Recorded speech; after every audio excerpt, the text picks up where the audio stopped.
பாருங்க, நம்ம செய்கிற பக்குவத்தில் தான் சாஃப்டாக வரும். பூரி மாதிரி எப்படி ப்ளஃபியாக வந்திருக்குன்னு பாருங்க.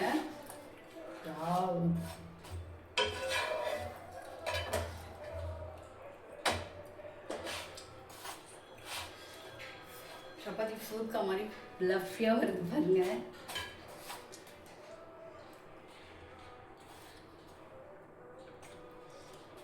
இந்த மாதிரி கரண்டி வச்சு ஒரு ஓரங்களில் ப்ரெஸ் பண்ணி விட்டிங்கன்னா எல்லா சைடும் ஈவனாக வந்து சூப்பராக வரும். Hello viewers, good afternoon. இன்றைக்கி நம்ம சேனலில் சாஃப்டான சப்பாத்தி தாங்க ரெடி பண்ண போகிறோம். ரொம்ப நேரம் மாவு பிசையணும்லாம் அவசியம் இல்லைங்க. நான் ரொம்ப சிம்பிளாக எப்படி ரெடி பண்ணுறதுன்னு சொல்கிறேன் பாருங்கள். சாஃப்டாக வரணும்னா கல் நல்லா சூடாகணும். சூடானதுக்கப்புறம் அப்படி போடுங்க. மீடியம் ஃப்ளேமில் வைங்க. போட்டதுக்கப்புறமா சப்பாத்தியை போட்டு ஒரு நிமிஷம் கூட விடாதீங்க. அப்படியே டப்புன்னு அப்படி திருப்பி போட்டுகிட்டே இருங்க. இந்த மாதிரி பார்த்தீங்கன்னா தெரியும், குட்டி குட்டி பபிள்ஸாக வருது பாருங்க.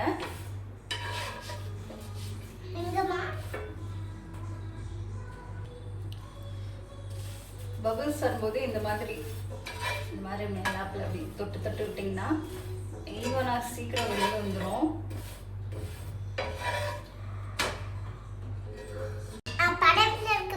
ஆயில் ஸ்ப்ரே பண்ணிக்கலாங்க.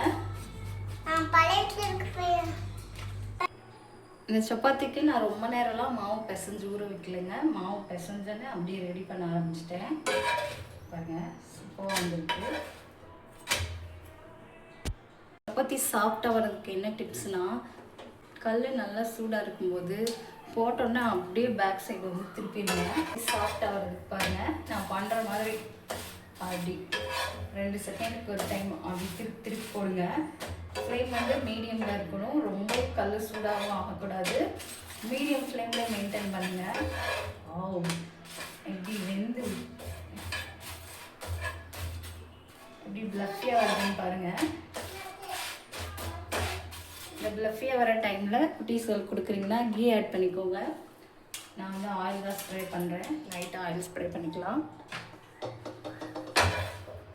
அப்படியே இந்த மாதிரி திருப்பி போடுங்க. இந்த மாதிரி ப்ளஃபியாக வர்றது தான் சாஃப்டாக வர்றதுக்கான அர்த்தமே. இந்த பக்கம் வந்துச்சுன்னா உங்கள் சப்பாத்தி வந்து கண்டிப்பாக சாஃப்டாக இருக்குங்க.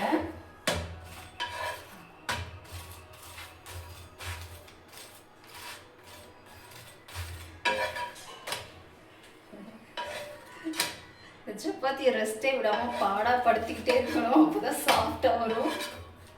அப்படி திருப்பி போட்டுகிட்டே இருங்க. இந்த சப்பாத்தி மாவு பிசையும் போது நான் எதுவுமே ஆட் பண்ணலைங்க. தண்ணி, உப்பு, கோதுமை மாவு மட்டும்தான் ஆட் பண்ணியிருக்கேன். வேறு எதுவுமே ஆட் பண்ணல. பச்சை தண்ணி தான் ஆட் பண்ணியிருக்கேன். சில பேர் சுடு தண்ணி கூட ஆட் பண்ணுவாங்க. நான் அது கூட ஆட் பண்ணல. பாருங்கள், இந்த சப்பாத்தி எவ்வளோ சாஃப்டாக இருக்குன்னு.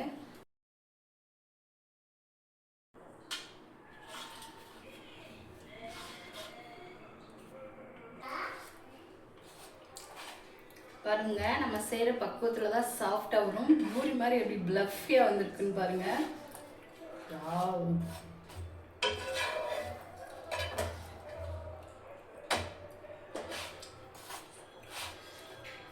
சப்பாத்தி ஃபுல்கா மாதிரி ப்ளஃபியாக வருது பாருங்க.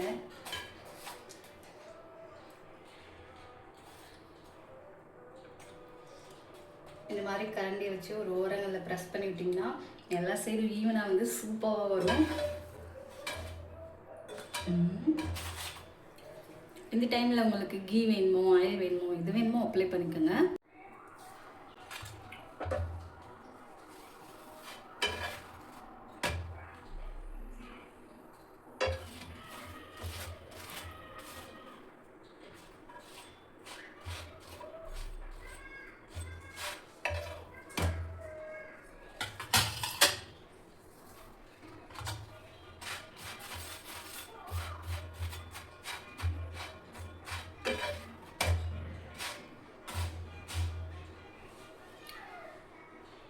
சப்பாத்தி பாருங்கள், புசுன்னு சாஃப்டாக வருங்க.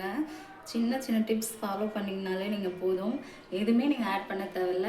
எப்பயும் போல் மாவை பிசைஞ்சுக்கோங்க. நான் பச்சை தண்ணி தான் ஊற்றி பிசைஞ்சிருக்கேன். எல்லோரும் சுடு தண்ணி ஊற்றுவாங்க, பால் ஊற்றுவாங்க.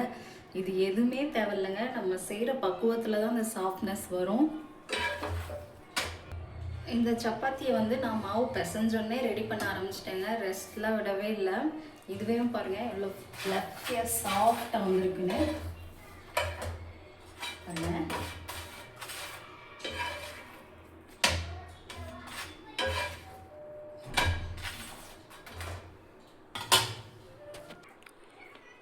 பாருங்கள் சப்பாத்தி எவ்வளோ அழகாக வந்திருக்குன்னு. இந்த சப்பாத்தி சாஃப்டாக வர்றதுக்கு ஒரு சின்ன டிப்ஸ் என்னென்னா, நம்ம மாவு பிசைறதுக்கு எந்தளவு தண்ணி ஊற்றணுன்னா, ஒரு டம்ளருக்கு பாருங்கள் நான் கை வச்சு காட்டுறேன் பாருங்கள், இந்தளவு தண்ணி ஊற்றுனீங்கன்னா சரியாக இருக்கும். மாவு பிசையும் போது சாஃப்டாக வரும். ரொம்ப நேரம் ஊற வைக்கணும்னு தேவையே கிடையாதுங்க. இதே மாதிரி ஃபாலோ பண்ணி நீங்கள் செஞ்சு பாருங்கள். செஞ்சு பார்த்துட்டு சாஃப்டாக வந்துச்சுன்னா நம்ம கமெண்ட் பாக்ஸில் கமெண்ட் பண்ணுங்கள். நெக்ஸ்ட் வீடியோவில் பார்க்கலாம்.